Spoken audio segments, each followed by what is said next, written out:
Welcome to REVA'S. இன்னைக்கு நம்ம சேனல்ல எம்செல் யூஸ் பண்ணிட்டு கிராஃப்ட் பண்ண போறோம். இன்னைக்கு வந்து ஒரு கிராஃப்ட் கிடையாது, கொஞ்சம் நிறையவே கிராஃப்ட் பண்ண போறோம். ஃபர்ஸ்ட் நான் வந்து இந்த எம்செல் பாக்ஸ்ல இருந்து இந்த எம்செல் நான் எடுத்துக்கிறேன். இதுல வந்துட்டு ரெசின் ஹார்ட்னர் 2 இருக்கும். இப்போ இந்த 2 பாக்கெட்டையுமே பிரிச்சுட்டு 2லையுமே கொஞ்சம் கொஞ்சம் மட்டும் நான் எடுத்துக்கிறேன்.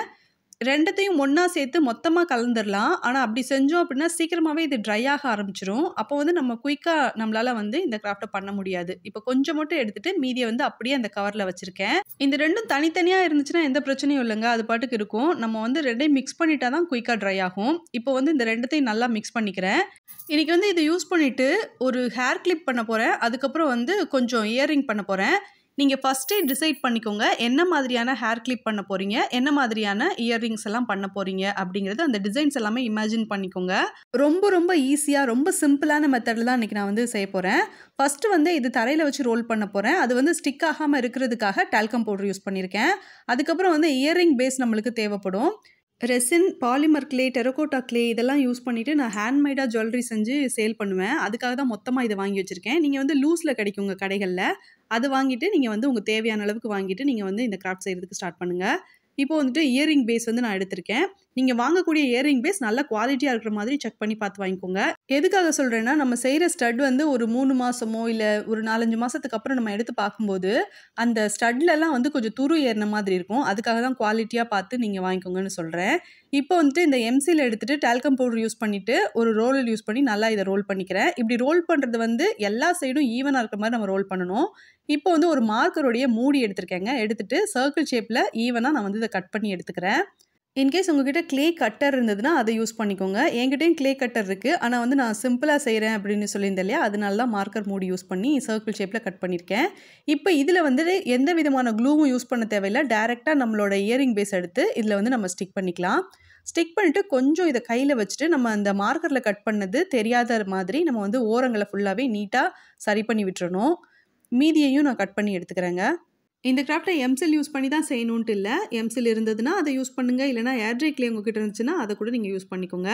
அது மாதிரி நம்ம வந்து சர்க்கிள் ஷேப்பில் ஏதாவது மார்க்கர் மூடி யூஸ் பண்ணிட்டு நம்ம வந்து கட் பண்ணிக்கலாம். அதே மாதிரி ட்ரையாங்கிள் ஷேப் வந்து ரொம்ப ஈஸியானது. நம்ம கையாலேயே அதை கொண்டு வந்துடலாம்.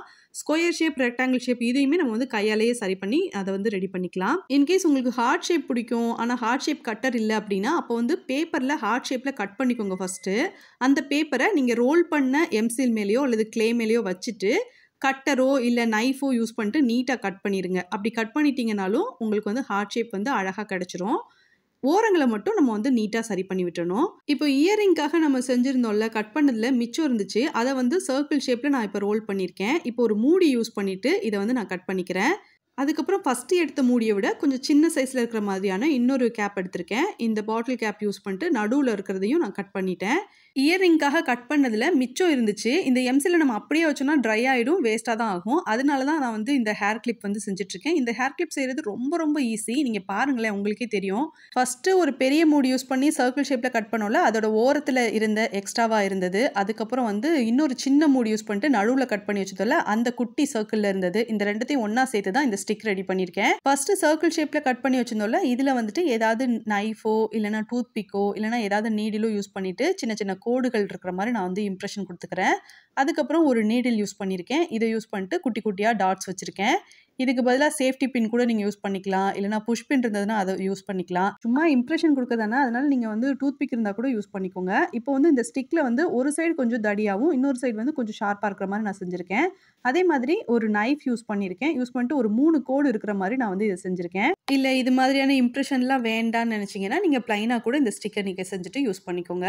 இப்போ இது வந்து கம்ப்ளீட்டாக ட்ரை ஆகணும். இதை காய வைக்கும்போது கொஞ்சம் கவனமாக பார்த்து நீங்கள் வச்சுக்கோங்க. எந்த சைட்லேயும் வளைஞ்சோ இல்லை நெளிஞ்சோ இருந்தது அப்படின்னா அது காஞ்சதுக்கப்புறம் அதை நம்ம எதுவுமே செய்ய முடியாது, அப்படியே தான் இருக்கும். இப்போது ஃபஸ்ட்டு நம்ம எடுத்திருந்த இயரிங்கில் நடுவில் ஒரே ஒரு கோடு மட்டும் இம்ப்ரெஷன் கொடுத்துருக்கேன். ரெண்டாவதாக நான் எடுத்துருக்கிற இயரிங்கில் ஒரு ஷார்ப்பான நீடில் யூஸ் பண்ணிட்டு சின்ன சின்னதாக டாட்ஸ் இருக்கிற மாதிரி இம்ப்ரெஷன் கொடுத்துக்கிறேன். மூணாவதாக எடுத்த இயரிங்கை அப்படியே ப்ளைனாக எடுத்து வச்சுக்கிறேன். நாலாவதாக உள்ளதில் கொஞ்சம் திலகம் ஷேப் இருக்கிற மாதிரி ரெடி பண்ணிட்டு அதுலேருந்து மிச்சத்தில் ஒரு சின்ன குட்டி பால் இருக்கிற மாதிரி செஞ்சு இதில் ஸ்டிக் பண்ணிட்டேன். இந்த குட்டி பால் இதில் ஹேங் பண்ணியிருக்கிற மாதிரி நீங்கள் செய்யணும்னு நினச்சிங்கன்னா அப்போ வந்துட்டு யூபின் யூஸ் பண்ணிக்கோங்க. அது மாதிரி ஜம்ப்ரிங் யூஸ் பண்ணிக்கோங்க. இந்த மாதிரி யூஸ் பண்ணிவிட்டு நீங்கள் இந்த குட்டி பாலில் ஜம்ப்ரிங் அட்டாச் பண்ணிவிட்டு அதை வந்து இந்த திலகம் ஷேப்பில் செஞ்சுருக்கோம்ல அதில் ஒரு யூபின் அட்டாச் பண்ணிவிட்டு நீங்கள் வந்து அதை கோர்த்து வச்சிங்க அப்படின்னா பார்க்குறதுக்கு நல்லாயிருக்கும். இப்போ சர்க்கிள் ஷேப்பில் நம்ம செஞ்சு வச்சுருந்தா அடுத்த இயரிங் எடுத்திருக்கேன். அதை வந்து ஸ்கொயர் ஷேப்க்கு இருக்கிற மாதிரி நான் ரெடி பண்ணிட்டேன். இப்போ இன்னும் 2யும் அப்படி ப்ளைனாக எடுத்து வச்சுருக்கேன். இப்போ இது எல்லாத்தையுமே நான் வந்து காய வைக்க போகிறேன். ஒரு 2 மணி நேரத்துக்கு அப்புறம் நம்ம இதை எடுத்து பெயிண்ட் பண்ணலாம். இது காய வைக்கும்போது நீங்கள் வந்து தரையில் காய வைக்கிறீங்க அப்படின்னா அதில் வந்துட்டு கொஞ்சம் பவுடர் யூஸ் பண்ணிக்கோங்க. டால்கம் பவுடர் யூஸ் பண்ணிட்டு நல்லா அதை எல்லாத்தையும் ஸ்ப்ரெட் பண்ணி விட்டு அதுக்கப்புறமா அதுக்கு மேலே இதை காய வைங்க. அப்படி வைக்கும் போதுமே ஒன்றோட ஒன்று பக்கத்தில் வச்சிங்கன்னா ஒட்டிக்கும். அதனால் கொஞ்சம் கேப் விட்டு நீங்கள் காய வைங்க. இப்போ பார்த்தீங்கன்னா நல்லா காஞ்சிருச்சு. கிட்டத்தட்ட இது பார்க்குறதுக்கு அப்படியே ஒரு கல்லில் செஞ்ச மாதிரி இருக்குது. அவ்வளோ ஸ்ட்ராங்காக இருக்கும் இது. இப்போ நான் கோல்டன் கலரில் மெட்டாலிக் பெயிண்ட் எடுத்துக்கிறேன். அப்படியே சும்மா விரலில் எடுத்துகிட்டு நான் வந்து இதுக்கு அப்ளை பண்ணிக்கிறேன். இது வந்து பார்க்குறதுக்கு எப்படி இருக்குன்னா ஆன்டிக் லுக்கில் இருக்கும்.